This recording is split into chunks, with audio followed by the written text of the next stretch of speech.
я думаю, не видишь же будущее свое полноценное, тут внуков будешь воспитывать в Коста-Рике. Не, я не вижу тут. Ну это вот, правда. поэтому я говорю. Но и в России у меня нету, если честно. У меня просто даже когда я в Питере жила, ну, я 8 лет там жила, и у меня было ощущение, что это не то место, где я хочу прожить всю жизнь. Ну, я не знала, где. А ты кроме Питера еще где была? Ну, по России или имеешь в виду в целом? Да, я была, я там, не знаю, Калининград, на юге страны. Там, Ну, ты жила или просто как турист была? Ну, где как. Ну, в Москве жила, к примеру? Жить не жила, в Москве, например, нет. Всем привет, это Коста-Рика, и мы встретились с Анастасией в Сан-Хосе. Сегодня она расскажет, почему она здесь живет.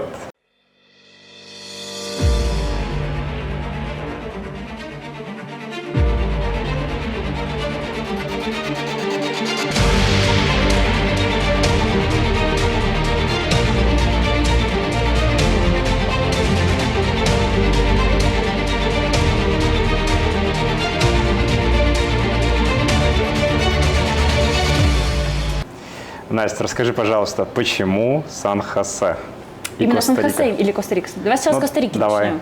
Потому что я не могу сказать, что это был какой-то прям очень осознанный выбор, когда там я сравнивала страны, там куча была информации, например, передо мной, и я такая вот, мне так нравится столько вещей о Коста-Рике, еду сюда. Нет, это на самом деле такой волей случая меня забросило, и знаешь, вот иногда в жизни случаются какие-то мелочи, которые ты даже не догадываешься, как через много лет они на это повлияют. В общем, история начиналась 8 лет назад. Я ездила в Чехию, первый раз в своей жизни я поехала в Европу. И я вообще не собиралась в Европу даже, если честно. Мне всунули, вы знаете, буклеты, которые раздают. И вот мне также всунули какой-то буклет, который я не сильно, чтобы беру вообще обычно. А где тебе это всунули, где ты была? Я была на какой-то был форум у нас в университете, что-то такое. В каком городе? В Питере. Вот. И типа это карьерных каких-то вот форумов, где студенты могут найти разные, как это сказать, стажировки, вот такое. И там мне сунули какой-то очередной просто буклет. И почему я вообще обратила на него внимание, это большая, как бы такая загадка и случайность, скорее всего. И это была реклама какой-то компании волонтерской, с которой ты можешь поехать в Европу. Ну, в общем, там в многие... Бесплатно. Ты едешь, ты платишь только за билеты, по сути. И все.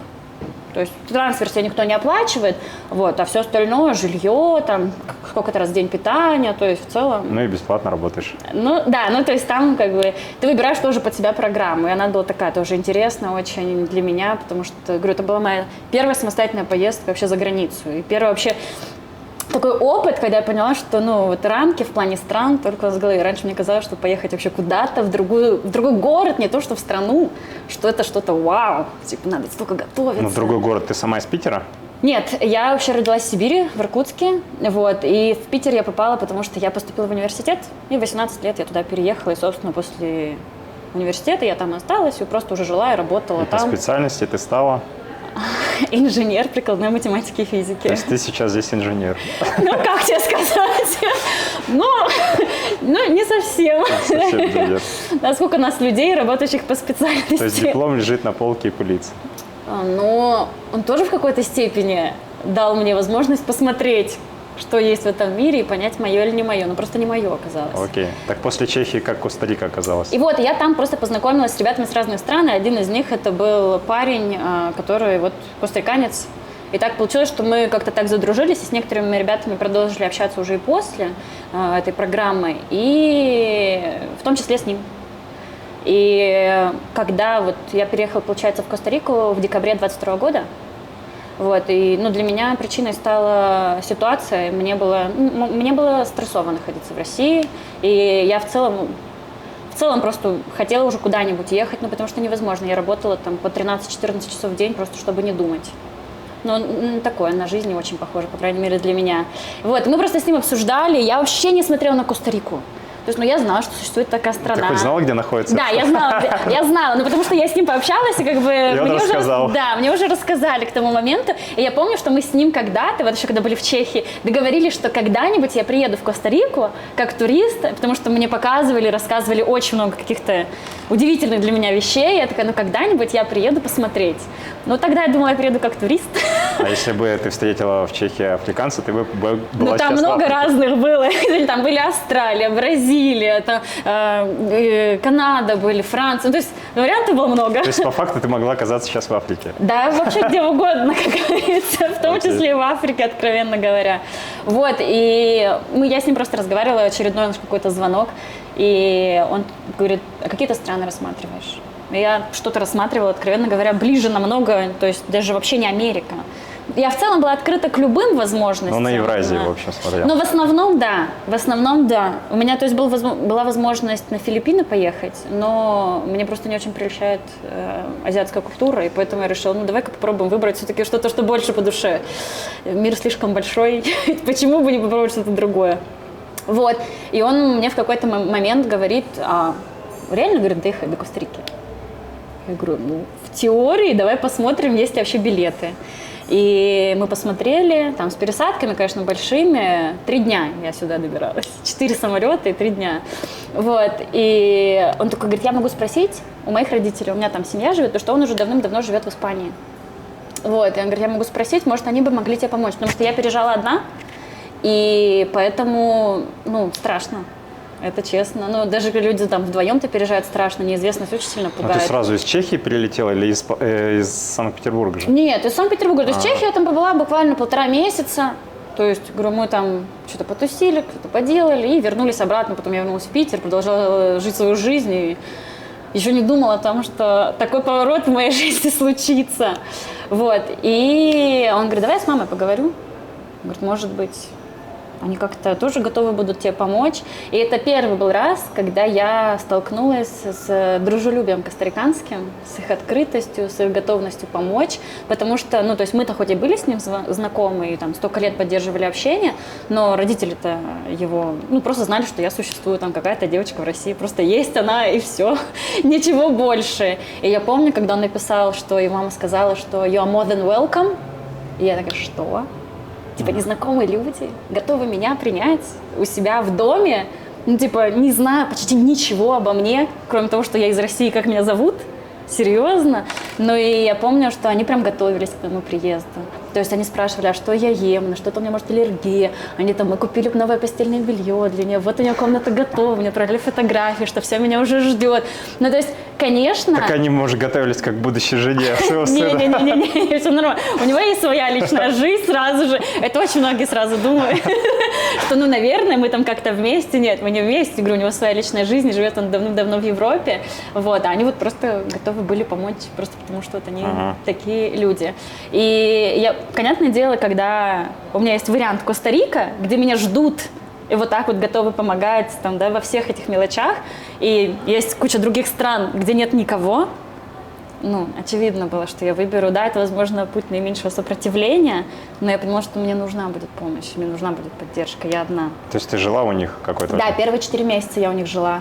Но я помню очень забавный момент, когда я только прилетела.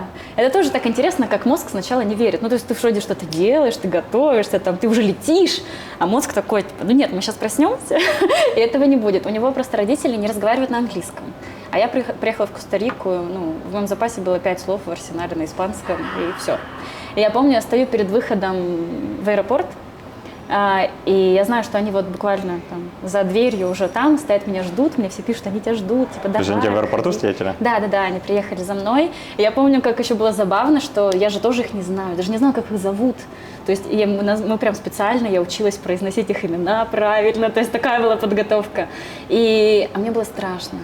Потому что я вот думаю, сейчас выйду, и что я им скажу? А я была полна благодарности. Ну, блин, люди готовы меня принять в другой стране просто так. И я минут 20 себя уговаривала выйти, наверное, из аэропорта.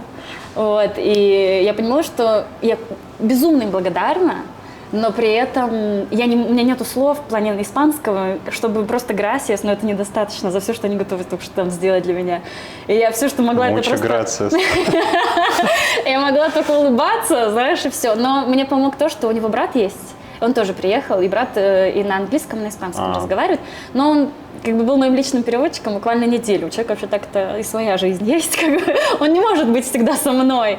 Вот, поэтому испанский, ну, пришлось в какой-то степени начать учить очень быстро. потому что, вот, говорю, я жила в семье, где английского, ну, почти не было. Общаться хотелось, плюс как-то это нужно для выживания, поэтому, да. А как ты работу искала, или она тебя сама нашла? Нет, с работы вообще было очень долго. Я приехала почему-то, ну, немного с розовыми очками. Возможно, не немного, признаться. И по дороге они разбились. Но они не по дороге разбились. Я очень долго не позволяла им разбиваться. Ну, полгода где-то, я тебе скажу.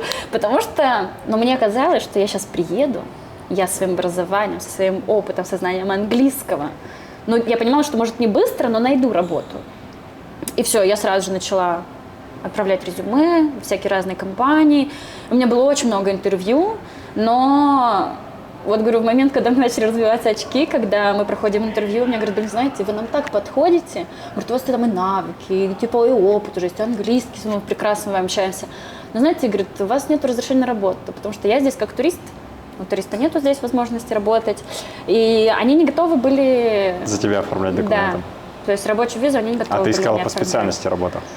Ну, не то, что по специальности. Последний год в России, последние 1,5 года в России, так получилось, что я работала в техподдержке, международной компании техподдержки. Вот. И поэтому это вообще в целом, на самом деле, для Коста-Рики это очень такая сфера, очень большая. Очень много возможностей, очень много американских компаний, у которых здесь есть свои офисы, вот, для поддержки американских каких-то штук. И поэтому-то я и думала, что это так супер здесь много вакансий. Их, правда, здесь куча вакансий в плане техподдержки, ну или даже просто кастомер поддержки. И я в целом готова была уже на это, там планка начинала заметно падать по моим требованиям к работе с каждым месяцем. Вот. Но мне уже просто напрямую говорили, знаете, вы нам очень подходите, но компания не готова вас нанять, потому что у вас нет разрешения. Нам проще нанять кого-то вообще нулевого, вообще без знаний, вообще без опыта и научить, но с разрешения. Потому что это очень геморройно делать документы. Ну вот, знаешь, так получилось, ну тоже волей случая, что я нашла, значит, до переезда чат Коста-Рики, и просто там нашла какого-то админа, и думаю, да, ему напишу, спрошу, а он как, собственно, здесь обосновался, на каких правах. Он говорит, вот, мне компания предоставила рабочую визу, все дела. Я думаю, ну вот, я же пальцем в небо тыкнула, и вот человеку предоставили. Живой думаю, пример вообще, есть? Да, значит, это реально. Ну, это я потом узнаю, что я больше не встречалась здесь, чтобы вы понимали, вообще людей, которые живут здесь по рабочей визе. Он один-единственный, и на того единственного я и напоролась. И поэтому, собственно, у меня и было такое очень нереалистичное представление в плане поиска работы. А легализоваться ты не хотела?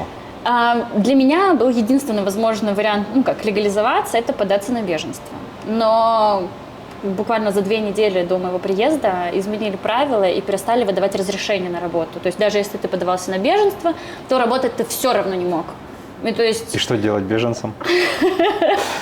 Я не знаю, ну потому что было слишком много в тот момент беженцев, не только с России или там Украины, но плюс еще с Венесуэлы люди бежали. Ну, короче, из приближенных стран в том числе, и, видимо, вот по каким-то причинам они решили, что хватит, и прикрыли лавочку. Беженцам там какие-то социальные выплачивают?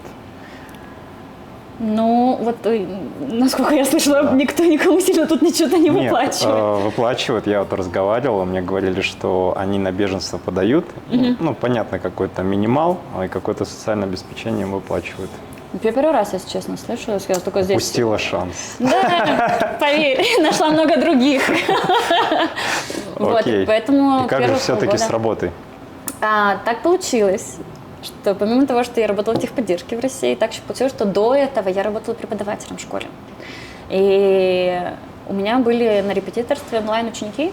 Но они скорее оставались у меня просто для хобби, мне просто это очень нравится делать, потому что, и даже несмотря на то, что там я работала уже в другой сфере, да, как я говорю, но мне хотелось, там, моя душа искала вот такого, и у меня были ученики, как сарафанное радио, они были моей вот этой, знаешь, ну, подушкой материальной в плане безопасности. Дистанционно ты обучала? Да, ну, я до сих пор обучаю, до сих пор есть ученики. Какому языку? Никакому языку, математики, геометрии. Математики? Да. Вот. То есть это школьная программа? Да, это школьная программа, это в основном средние и старшие классы. Помогаешь им сдать ЕГЭ? Ну, да, получается, в том числе. Хотя сейчас программу тоже хотят поменять, может, уже поменяли? Там уже меняют. Эти изменения вводят меня в грусть, но это другая тема. Может, у тебя больше клиентов появится, нет? Да, не знаю. Но там бедные дети, мне их искренне жаль, если честно, поэтому... Вот, и, ну, это до сих пор говорю, то есть это меня вот держит все это время в какой-то плане материальной какой-то поддержки, вот, но просто потом я поняла, что, наверное, вот тот вариант, на который я рассчитывала изначально, там в техподдержку, да, пойти, ну, он не рабочий, и надо что-то другое придумывать. Ну, долго я морально принимала эту... Ну, ты сейчас где-то работаешь? Да, я сейчас работаю, но и ту работу, которую нашла, я тоже нашла не сразу. Меня успела, говорю, помотать за год и 8 месяцев здесь, потому что сначала мне просто уже нужно было уезжать из семьи, в которой я жила, и, ну, потому что я 4 месяца живу с людьми. Тебя выгоняли? Нет, меня не выгоняли, я себя выгоняла, если честно. Ну, прикиньте, потому что люди все делали для меня. Я была членом семьи, откровенно говоря, то есть на всех мероприятиях меня кормили, а мне было так неловко, ну, потому что мне как-то, я чувствовала, что, ну, как-то мне хочется им отдать. Я говорю, я понимала, что там, ну, деньги там, они не готовы были брать сразу. Я говорю, ну, хотя бы, говорю, давайте за продукты. Они такие, нет. Я говорю, давайте я куплю продукты вам. Они такие, ну, тоже сливались. И я помню, думаю, ладно, я проявлю инициативу, я сама пойду, куплю какие-то там хлеб, молоко, яйца, не знаю, ну, что очень базовое. Но я же приду, и они не трогают. И я такая, да блин, ну, то есть, и я понимала, что мне уже начинает становиться неудобно, что люди столько делают для меня, столько долго, ну, и как бы пора вообще-то уже становиться самостоятельно здесь.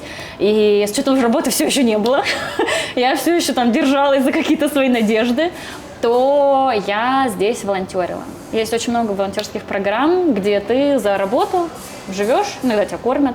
И я вот так вот поехала и, ну, в какой-то степени воплотила мечту пожить на берегу океана с пальмами, там, в 100 метрах буквально. А чем вы там занимались? Я была волонтером в отеле, в хостеле, даже так. И мы просто всю вот работу в хостеле, которая есть, там, не знаю, прием гостей, там, поменять постельное белье, там, его постирать, не знаю, там, убраться, помыть полы, не знаю. Ну, такое что-то очень базовое. То есть ты там работаешь 4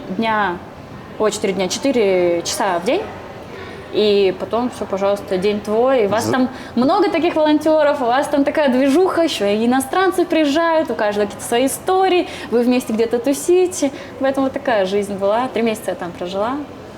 Вот. И потом я решила, ладно, потому что я 8 месяцев себя не подпускала к русскому сообществу. Я такая, мне это не надо, я в другой стране, мне нужно в их культуру проникать. Думаю, я не буду так, типа, больше шансов язык быстрее подтянуть и так далее. Но потом поняла, что, ну, у меня есть еще русское сообщество, которое тоже может быть мне полезным, и, наверное, не использовать его глупо. Так его от себя отталкивать. И я понимала, что так как у меня большой опыт работы с детьми, ну, больше 7 лет, то как минимум няня, а здесь очень много семей, потому что, ну, приезжают некоторые родить ребенка, и тоже сразу ты получаешь, ребенок становится гражданином, родители там спустя какое-то время, вот, и поэтому много семей, и я такая, ну, давай попробуем. И я так вот познакомилась, и меня так взяли в семью, наполовину русскую, наполовину костариканскую, и я работала няней 4 месяца. И вот так вот я вернулась с пляжа обратно в центральную часть страны, вот, но мне, если честно, уже хотелось с пляжа уезжать. То есть я пожила, как бы выполнила галочку в своей голове, но я поняла, что жить на пляже не для меня. Ну, может, кому-то подходит, просто не мне. Отдыхать – супер, да, вообще. Я за только. Но вот чтобы прям жить на постоянке – нет. Там слишком для меня, во-первых, спокойная атмосфера. Ну, там просто там небольшие городки совсем. И, то есть ты очень быстро уже все знаешь, ты уже все горы обошел, все берега обошел, типа куда еще? И люди одни и те же все время перед тобой. Вот. И плюс вот эти иностранцы, которые приезжают, с ними очень круто и интересно, но у тебя жизнь начинает быть наполненными смолтоками, и только ты какой-то коннект с кем-то поймаешь, а им уже уезжать надо. И это, конечно, ну, морально бьет, если честно. Радость и грусть. Ну да, то есть ты прям летаешь на таких американских горках в этом плане, что да, и поэтому я решила, что ладно, надо что-то чуть постабильнее мне, и я вернулась в центральную часть. Я не пожалела, если честно, у меня нет еще желания возвращаться, ну, переезжать вообще в какой-то другой район, меня абсолютно устраивает. Так после няни? И после няни, да, тоже очень случайно. Вот не знаю, хотите верить, хотите нет, совпадение, удачу, что угодно, в карму, вселенную, не знаю, ну, кто что верит. Как это было? Мне, значит, после моего рабочего дня няня, мама говорит, ну, вот этих детей, у которых я была няней, она говорит, что Настя, мы хотим поговорить с тобой, так и так, ну, мы, наверное, вот там через 2 недели, к сожалению, будем вынуждены там, по своим причинам она объясняет, ну, в общем, закончить работу с тобой. Говорит, я постаралась тебя там как могла заранее предупредить, потому что, ну, они знали мою ситуацию, чтобы ты хоть как-то там придумала какой-то, может, другой вариант. Я говорю, все окей, все понимаю. Но я помню, я вот возвращаюсь домой, я вся в мыслях, думаю, так, нужно что-то срочно придумывать. А еще это перед Новым годом было, я думаю, боже, ну типа, почему все так вот перед праздниками, так, когда хочется вообще-то какое-то волшебства там, не знаю. И вот оно и случилось, потому что буквально через час мне просто звонит какая-то девушка, ну я ее видела, русская, здесь 1-2 раза буквально, то есть мы там никакие не подружки, ничего. Она говорит, Настя, привет, у меня тут знакомая, говорит, ищет помощницу в кафе. Говорит, тебе как там с работы, не нужна? Ну вот как после такого не верить в какие-то случайности и совпадения, когда вот час разницы. Я вот там день назад еще даже не догадывалась, что там я без работы останусь, тут еще и другой сразу вариант подкинется. Я говорю, блин, я с радостью рассмотрю. И оказалось, что здесь у нас есть русское кафе в Коста-Рике, и там нужна была помощница, нужен был человек, который там печет, готовит, обслуживает, варит кофе, просто является прекрасной компанией для гостей. Ну, как бы, знаете, Все в единственном числе. все в одном должно быть, конечно, человеке. Ну и, конечно, выгода одного человека такого взять, чтобы делал все. Вот, но с учетом того, что, да, в эмиграции ты как бы, ты жениться на игре дудеться, и все, знаешь, все навыки свои там вспоминаются, которые есть и нету просто. Вот, и я такая, ну, почему нет? Я же ничего не потеряю от того, что я попробую. И мне понравилось место, мне понравилась атмосфера. То есть вот этот момент тоже, что у меня с общением были небольшие, ну не то что трудности, но в плане не получалось у меня построить каких-то прям взаимоотношений, каких-то более крепких с людьми, и поэтому иногда, конечно, одиночество накатывало, особенно после пляжа, когда люди вообще сменялись, только успевали. И хотелось чего-то такого, и в кафе, когда начали приходить люди, особенно постоянные гости, и как-то оно вот эту потребность в общении мою социальную, оно очень сильно так закрыло, и до сих пор подкидывает людей, которые вот, с которыми ты знакомишься, с которыми тебя там, обычно жизнь не столкнет. Вот. И вот я уже сколько? Полгода я уже работаю в кафе. Там уже поменялись хозяева, а я продолжаю там быть, стабильность. Вот она, я считаю. Русско-испано-англоговорящий работник и в числе. Да, я все. Но еще, знаешь, что забавное? Я вспоминаю, я 18 лет, когда из дома уезжала, мне мама всегда такая, Настя, ты не умеешь готовить. Типа, ты ничего не умеешь делать по дому, ты вообще как будешь выживать? Как найдешь себе мужа? Да, в том числе. А в итоге, типа, сейчас я работаю там, где я пеку, готовлю, все делаю, и уже мама мне звонит и спрашивает какие-нибудь рецепты, я думаю, так, вот это мы скачок сделали. Такой подъем вверх. Это правда. Ну а что, когда надо выживать, в плане, когда вот, ты научишься всему. Вы за границей, вдали от дома и нуждаетесь в медицинской помощи? Доверитесь компании «Росмедицина», вашему надежному партнеру в области здравоохранения. Мы специализируемся на предоставлении экстренной медицинской помощи и лечения за рубежом для русскоязычных граждан. Наши главные приоритеты – здоровье и благополучие наших пациентов. Мы сотрудничаем с лучшими международными госпиталями и службами экстренной помощи, известными своим высоким уровнем медицинской экспертизы и современным оборудованием. Наши услуги включают экстренную госпитализацию и медицинскую эвакуацию, медицинский туризм, а также роды за границей с возможностью оформления второго гражданства для детей. 5 причин, почему стоит выбрать компанию «Росмедицина». Первое. Лицензированная клиника с более чем 10-летним опытом работы. Второе. Встреча или проводы в аэропорт на автомобиле реанимации. Третье. Сопровождение психологом, владеющим 3 языками. Английский, русский, испанский. Четвертое. Опытные травматологи-хирурги с опытом реконструктивных операций. Пятое. Возможность получения финансовых бонусов, компенсация расходов и скидки на авиаперелеты. Если вы нуждаетесь в медицинской помощи за границей, доверитесь компании «Росмедицина». Медицинские специалисты сделают все, чтобы обеспечить вам максимальное спокойствие и уверенность в лечении. Подробная информация в описании под этим видео. А живешь ты где? Тебе предоставляют жилье или снимаешь? Нет, я снимаю абсолютно самостоятельно жилье, и с этим тоже удивительно, как все вот иногда складывается вот так, как надо, потому что когда я жила на пляже, получается, я понимала, что вот там через какое-то время я возвращаюсь в центральную часть страны, мне где-то нужно будет просто физически жить. И Facebook мне был в помощь. Я просто открыла его, мне объяснили, вот как там им пользоваться, что я вообще далекая женщина от Фейсбука. Я его беру, я чувствую себя обезьяной, вот, который телефон в руки дали. Вот это я с Фейсбуком. И я первое объявление открываю, потому что я понимала, что я не потяну по цене даже студию. Ну, тут, как я считаю, из того, что я видела, и мой личный опыт говорит о том, что здесь студия и, например, двухкомнатная квартира, ну, там разница в цену может быть там, в $50-100. Сутки? Не-не-не, в месяц, если аренду брать. Ну, то есть, прикинь, если там вас двое, и вы в двухкомнатной живете, вы просто пополам делите, и цена более или менее адекватная. Так, подожди, а сколько в месяц стоит студия? Ну, 750 где-то примерно. 750 долларов? Долларов. Окей, а ты сказал $50, это что? Разница, то есть смотри, студия можно найти за разница между 750, студией, да, всё, а двухкомнатную квартиру ты можешь найти за 800. Окей. И, ну, то есть одному снимать студию или вдвоем двухкомнатную, ну, разница Ну, очевидна. И я думала, может, кого-то из русских найти, кому-то, может, тоже нужно снимать, и вот мы могли бы там двухкомнатную, например, какую-то найти. Потом поняла, что там среди русских что-то маловато желающих, я думаю, давай среди местных попробуем. Потом просто начала как бы уже вбивать, типа, сосед, аренда, какие-то такие ключевые слова. Заеду к соседу. Возьмите уже кто-нибудь. Без кошек, без собак. И плохих привычек, да. И так получилось, что когда мне объяснили, что есть на Фейсбуке, тоже там возможно где поискать. И первое объявление, которое я открываю, нужна соседка.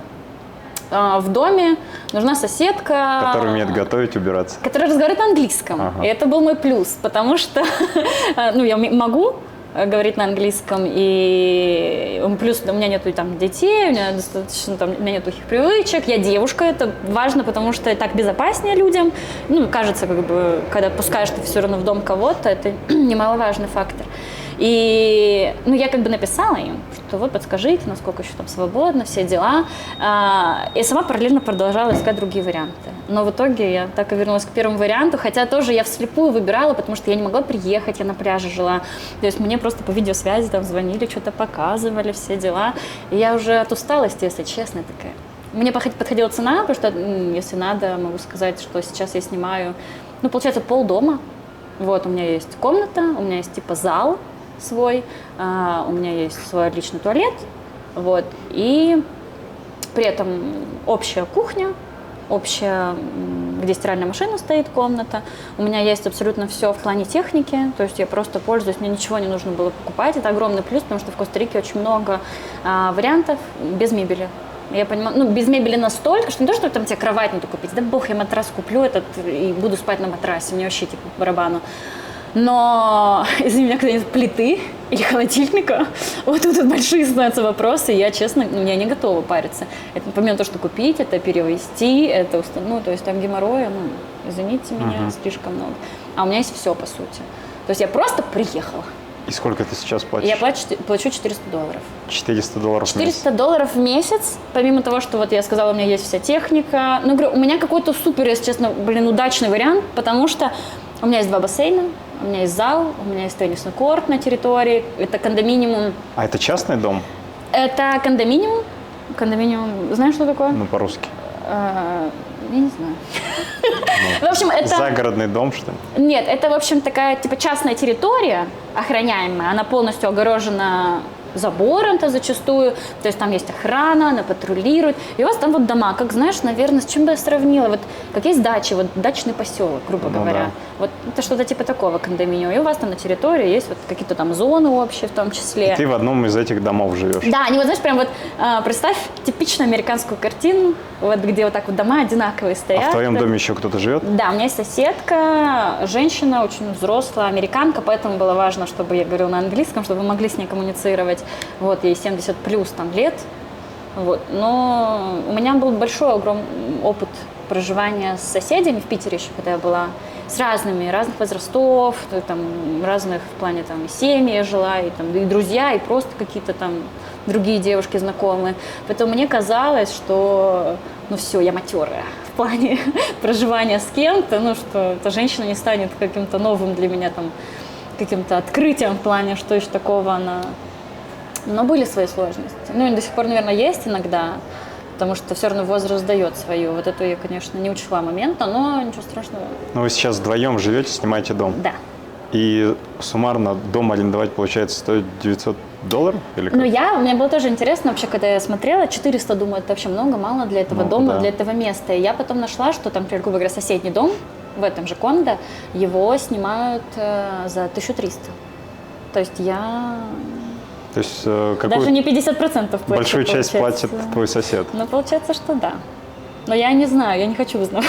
И в этом комплексе, где загородные дома стоят, там у вас вы можете пользоваться там вот бассейном, теннисным кортом, спортзалом, да? Да, пожалуйста. Ну, там есть какие-то расписания. Что Это там все в эту стоимость входит? все. То есть я говорю, как-то я пролетела в хорошем смысле очень удачно, потому что я очень быстро нашла, очень быстро договорилась. И... А как далеко это от Сан-Хосе? Ну, это провинция все еще Сан-Хосе. Провинция – это как область в России, у нас, например. И мой городок Сантана называется, в котором я живу. Но это не очень, я считаю, не очень далеко. В плане, если ты на машине, то минут 20, наверное, вот прямо от центра Сан-Хосе. А ты перемещаешься на чем? На автобусе, на такси? Давай по больному моему. Потому что у меня нету прав. Логично, у меня нет транспорта. Поэтому да, как я люблю называть, что я королева автобусов, потому что на автобусе я изъездила, ну я почти всю страну изъездила на автобусе, но, конечно, транспортная система в Коста-Рике – это удовольствие для мазохистов, откровенно говоря, потому что здесь же транспортная система, удивительный факт для меня, это не государственная, в общем. Все автобусы частные? Даже вот большие, которые? Угу. В этом проблема, потому что нет нормальной логистики. То есть, как они придумали, как-то вот так получилось, так это и есть. И поэтому, типа, есть расписание, но никто ему не следует. Там автобус захотел – пришел, захотел – не пришел, захотел – остановился на остановке, захотел – не остановился на остановке. Ну, то есть, поэтому… И ты всегда платишь разово, то есть нет проездного какого-то? Только наличкой ты можешь заплатить, при входе ты оплачиваешь водителю и проходишь. А стоимость проезда, оно за расстояние или… Неважно. На каждом автобусе, это, кстати, тоже была проблема для меня, на автобусе зачастую нету номеров. То есть я в России привыкла, что я знаю там номер автобуса, который мне нужен, да, я вот эту цифру смотрю и все. А тут нету. Там, если есть цифра, то это зачастую уже стоимость проезда. Она разная, в зависимости от того, какой тебе нужен автобус. Неважно, едешь ты одну остановку или 10 остановок ты едешь. Ты платишь эту стоимость, она фиксированная. Для конкретного этого маршрута. То есть она очень разная. И сложность была в том, что номера нету. И какой мне автобус останавливать и какой мне автобус нужен, вообще загадка века была. Поэтому очень быстро мне пришлось выучить фразу «А едете ли вы куда-то там?» на испанском. Вот, поэтому и просто ты вот так вот подходишь, ты бежишь, пытаешься понять, что-то надо спросить. Ну, то есть не очень удобно. Все так спрашивают, получается, куда ты едешь? Ну, я просто сейчас знаю уже точно А как ты их по цветам различаешь или как? Ну, просто у них есть табличка, где написаны там 4 каких-нибудь такие большие остановки, такие основные, скажем так. И между ними мелкие, ты сам догадываешься. Ну да, вот из этой серии. Поэтому, если тебе какая-то не супер там, популярная остановка нужна, приходится спрашивать. Круглосуточно автобусы перемещаются, нет? Нет, у меня есть такое правило, что я позже 9 стараюсь, если я знаю, что мне нужно возвращаться на автобусе, то позже 9 мы не едем, и их почти нету. То есть они могут приехать, опять-таки, а может нет. То, опять-таки, все зависит от маршрута. Какие-то автобусы ездят, какие-то нет. Как бы с учетом того, что расписание такое, все очень плавающее, очень гибкое, назовем это так, то никогда не узнаешь, никогда не угадаешь, поэтому уже проще. Да и время, если честно, позднее для Коста-Рики, все, тут уже и на улицах, в 9 вечера точно никого не встретишь, и чтобы по темным улицам не шарахаться, то проще уже заказать такси и поехать, безопаснее будет, как минимум. Окей, ты рассказала по поводу работы, по поводу жилья, а вопрос, ты упомянула, что ты не делала документы, а как ты здесь живешь? Я здесь турист, у туриста здесь есть возможность жить 90 дней, и после этого нужно покинуть страну, вообще неважно куда, и по возвращению у тебя опять появляются эти 90 дней, и продолжаешь жить их, поэтому каждые 3 месяца я устраиваю себе маленькие приключения и еду куда-нибудь.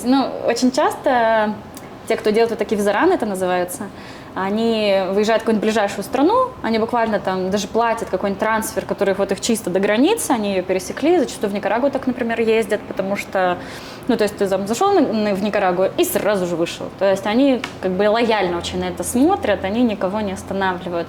Но мне так неинтересно, поэтому каждый раз я выбираю новую страну. Так у тебя весь паспорт обштампованный печатями, в какой-то степени, да. Сколько? 6 стран я посетила, получается, уже. Вот. Но зато я узнаю этот мир, потому что, я жила раньше вообще на другой стороне планеты, вообще в другом мире, а тут есть такая возможность. И просто, если честно, я в какой-то момент подсчитала по стоимости, как это выходит. Потому что, говорю, есть люди, которые платят за удобство, да, вот дома приехала в микроавтобусик, они загрузились, доехали до границы, там с документиками поделали и вернулись потом на этом автобусе.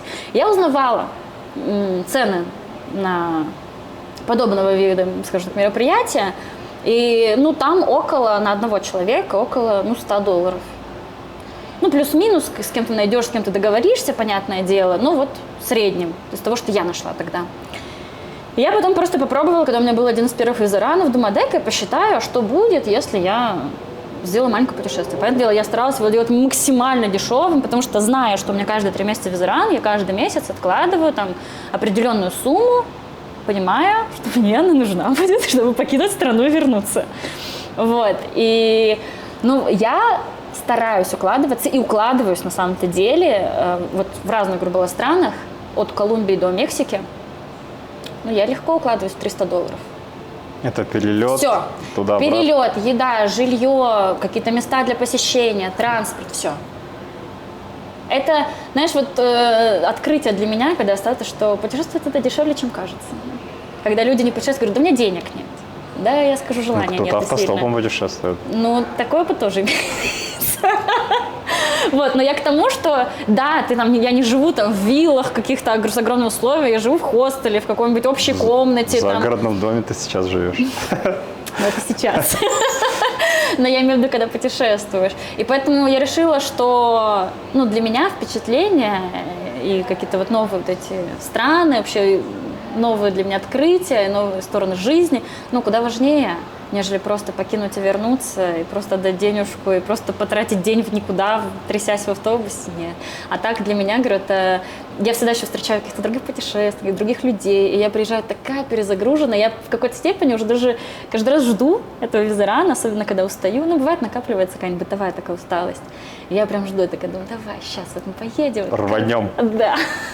И там обычно всегда всякие необычные, случайные всякие истории происходят, поэтому я очень обожаю. Я думал, тебе в твоем кафе платят там миллионы, как единственному сотруднику. Нет, не платят миллионы.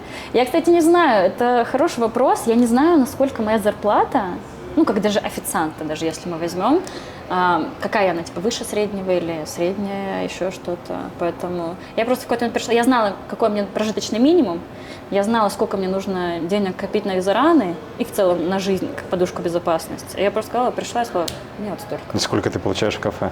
$1000 в месяц. Это с каким графиком? Я работаю 5 дней в неделю, с понедельника по пятницу, по 8 часов. А остальные дни кафе закрыто или другой человек? Когда раньше была другая хозяйка, то она работала по субботам. Сама одна, просто без меня. А сейчас у меня новые хозяева местные, и они сами тоже открываются в субботу-воскресенье. Без меня. Все. Она работает просто без меня. Нашла ли ты какие-то минусы в Коста-Рике, что тебе не нравится? Транспортная система, мы уже не сказали. Мне, например, здесь не хватает очень парковых зон, прогулочных. То есть я в целом активный человек, плюс для меня такая, прогулочная активность, где-то выйти с кем-то, пройтись, просто все то, что я в Питере столько времени прожила, для меня это очень важно, для меня это очень нужно. Тут не говоря, что с парками это напряженка, они, если есть, то какие-то очень маленькие, то тут в целом напряженка с тротуарами, пешеходными переходами, светофорами в плане для пешеходов. То есть у меня рядом с домом 4-полосное движение. И ни одного светофора, и ни одного пешеходного перехода. Я первый раз, когда пришла, я думаю, и как это должна переходить? Сейчас я обнаглела в край, и я просто такая, мне не важно, ребят, мне надо перейти дорогу сегодня. И все, я просто иду. Но это, конечно, не норм. То есть я когда работала няней, я приходила с детьми, это дополнительная ответственность. Там тоже были напряженки в том районе, где я работала с этим. И это мне не нравится, то, чего мне не хватает здесь. Говорю, это прогулочной такой штуки. Потом я не люблю здесь выпечку. То есть я говорю, опять-таки, привыкшая, наверное, к Питере. В Питере это у нас есть культура булочных, которые на каждом углу.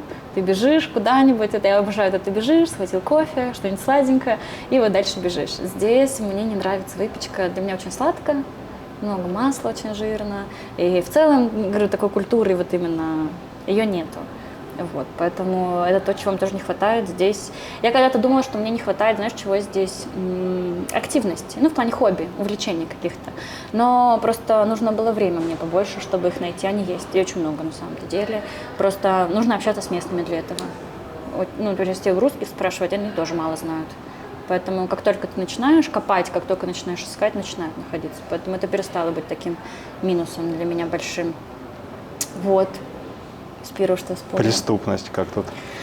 Ну, центр Сан-Хосе, лучше туда не соваться, откровенно говоря. Даже сегодня сюда, то есть я доехала часть на автобусе, потом я могла дойти до сюда минут за 10-15, что говорю, пешком, люблю. Да? Да, я могла дойти спокойно пешком, но понимая, что я пойду по местам не столь приятным, я такая, дай-ка лучше такси вызову, я 3 минуты на этом такси проеду, но зато буду чувствовать себя безопаснее и спокойнее. Но у меня есть история про безопасность, потому что, ну, я когда приехала тоже, я привыкла, что я в Питере. В Питере куча народу, очень так... Ну, даже я не могу сказать, что очень безопасно, знаешь, есть такое, что называют город, ну, как Ленинград, и что там расчлененки много, наверное. Бандитский Петербург. Ну, и там, и про это тоже, конечно, там вопросики к безопасности, но там я себя чувствовала намного в этом плане спокойнее. И тут я, когда приехала, и семья, в которой я жила, буквально на 3-й день моего пребывания в Коста-Рике, они меня вот так прям посадили, вот как ты, передо мной, и 3 часа без остановки рассказывали мне все ужасные вещи, которые могут со мной произойти в Коста-Рике. Сказать, что я напугалась, но это ничего не сказать. Я напугалась настолько, что я 2 недели не выходила из дома. Вообще. Ну, то есть я села, я такая, ну, знаете, я тут посижу, поживу, и в целом... И в Россию вернусь. Ну, я правда, я плакала очень сильно, потому что я только приехала, я еще ничего не успела узнать, и, получается, я что, должна запереться дома и никуда не выходить? Ну, и я, понятное дело, начала очень сильно сомневаться, что это было правильным решением, и правильная страна, там, и так далее. Ну, то есть это был огромный стресс, и я вытаскивала из себя, я помню, я искала какие-то топ-стран по безопасности. Там, Россия на 90 вообще каком-то, Коста-Рика там на 38-м была. Я такая, ну вот, я жила в России. Ну, какими я только способами себя не пыталась убедить и уговорить, что можно жить, нам нужно просто понять как. И плюс семья, вот, которая меня, ну, напугала, но они не специально, я прекрасно понимаю, то есть я их не виню в этом плане, они наоборот, да, хотели, чтобы я не попала никуда, потому что я очень сильно выделяюсь в плане внешности, ну, среди местного населения, и понятно дело, что я привлекаю в том числе, ну, маргинальных личностей, да, назовем это так, что они могут на этом нажиться. И они начали меня просто как ребенка за ручку. Смотри, вот это транспорт, можно на нем ездить. И вот тут можно прогуляться. И вот так вот началось. Туда ходи, сюда не ходи. Да, ну то есть они прям начали понимать, что мне нужна помощь, потому что я не могу вылезти сама из дома. Ну и потом в целом я себе такое правило сказала, что мы давай послушаем людей, конечно, возьмем на заметочку, но мы еще и примем, ну, мы сами посмотрим и примем свое решение. У меня потому что было такое, что я садилась в такси, каждый таксист мне говорил, типа, будь осторожна, be careful, или cuidado, что на испанском то же самое. Ну, то есть, я думаю, да, ну, если местные мне, прикинь, говорят все время быть осторожной, значит, как будто бы есть причина, по которой мне нужно быть осторожной. Ну, это же так. И прикиньте, я когда в уши все время льют, будь осторожен, будь осторожен, я думаю, боже, а так опасно, что мне правда нужно быть все время осторожной, где бы я ни находилась. Конечно, это, ну и вот и потом, когда я уже свое начала, как бы мнение составлять, больше смотреть, куда-то ездить с разными людьми, знакомиться. Но я поняла, что, наверное, в целом я не люблю, конечно, всех под одну гребенку, всех людей, имею в виду там национальность, еще что-то, но, наверное, у них есть такой момент, они очень осторожные, поэтому как бы они пытаются тебя предупредить. То есть у меня были такие моменты, я там на остановке сижу, что-то в телефоне смотрю, ко мне подходит женщина, говорит, аккуратнее с телефоном, чтобы вас там не ограбили. Я такая, спасибо. Спасибо. Причем еще куча местных рядом со мной, которые тоже сидят в телефоне. Она никому из них ничего не говорит.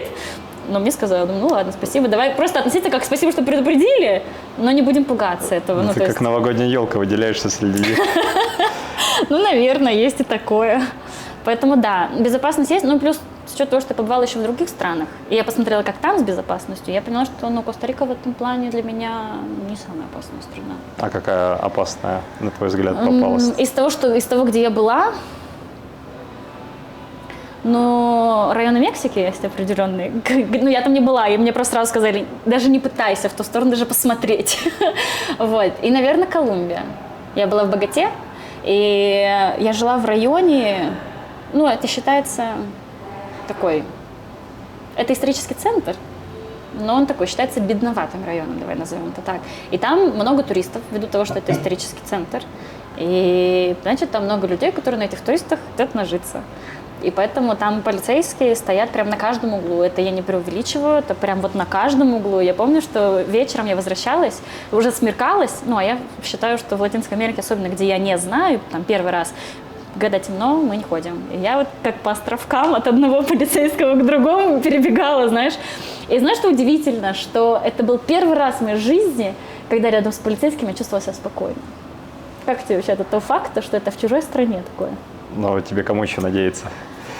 Ну, вот как-то странно, что это не в своей стране так, знаешь, вот к чему я это. Ну, ты, смотри, ты выбирала хостелы, где ты останавливалась, а всегда в странах Латинской Америки, получается, где хостел, там недорогое жилье, а где недорогое жилье, значит, там Ну, понятное все дело, местные. в этом плане, но тоже я же понимала, что там исторический центр, то есть там места, которые мне бы хотелось бы посмотреть, то есть это минус там на транспорт, да, ну, то есть тоже не надо через полгорода куда-то пилякать, поэтому... Ты здесь сталкивалась с медициной? С медициной? Извините. Вот на этом и живем. Нет. Хорошо. Год его... Я проверилась перед тем, как уехать. У меня был полис, страховка была Ну, от зубы работы. лечила здесь, нет? Нет, я вот там все проверила. Я такая, зафиксировали. И больше не болеем ни при каких обстоятельствах. Так что нет, я не В сталкивалась. заключение, какие бы ты дала рекомендации людям, которые думают переехать в Коста-Рику? Стоит, не стоит? Ну, во-первых, вообще, это не только, наверное, в Коста-Рику, что не сравнивайте с Россией, где вы жили раньше. Ну, вообще, это враг сравнения, это враг, потому что вы будете держаться и не будете долго принимать то, что все по-другому, а будет все по-другому, это правда. Я бы сказала, что то, что мне очень нравится в Коста-Рике, я не сразу пришла к тому, что мне стало больше нравиться. Было время, когда я такая, нет, пожалуйста, куда-нибудь. Вот, но это люди. Для меня это люди в плане... Ну, они правда они очень открытые. Я говорю, мне до сих пор сложно с ними близко общаться, в плане какие-то прям такие контакты крепкие иметь. Но вот эта атмосфера общая, какого-то добра, и то, на самом деле, для меня это удивительно в хорошем смысле, какие они счастливые. Они зачастую имеют куда меньше, чем там я в России имела, например, да, или мои знакомые, друзья. Но они настолько счастливее, если честно. Это вот как будто то, чему хотелось бы у них научиться. И... Когда ты к ним открыт, когда ты там пытаешься когда с ними общаться, они очень много готовы сделать для тебя. Ну и плюс, я считаю, что Коста-Рика – это не про город, это про природу.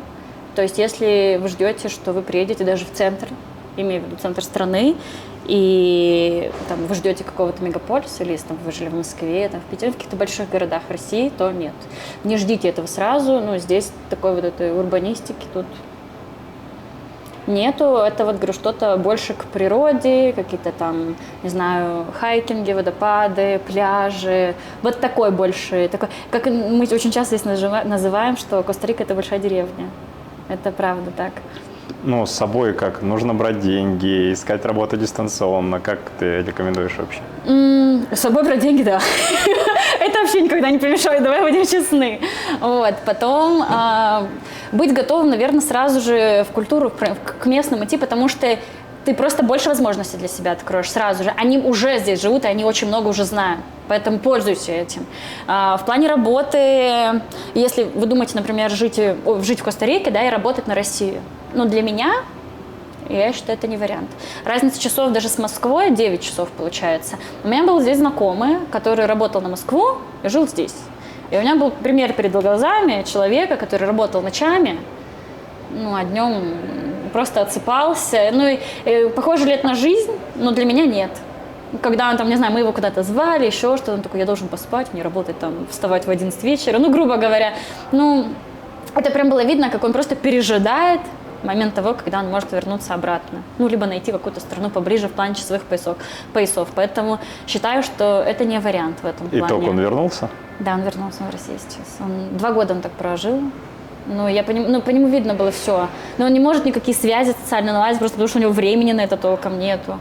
Вот, поэтому, да, наверное, либо работать здесь, либо работать на фрилансе в плане того, что ты не привязан ко времени. Такое же тоже может быть. Абсолютно рабочий вариант. Даже я, как вот с преподавательством, пожалуйста, я там утром встаю, в 7 утра у меня начинаются занятия, у детей там вечер в России, то есть мы в этом плане тоже совпадаем, очень легко договориться. Такой вариант работы. Либо искать здесь, либо в странах соседних каких-то, если ну, как-то вам выдадут работу, или могут там релокацию, или там просто ну, что-то такое сделать. Цифровой кочевник. Ну да, типа такого. Если... Ты считаешь себя цифровым кочевником? Ну как тебе сказать?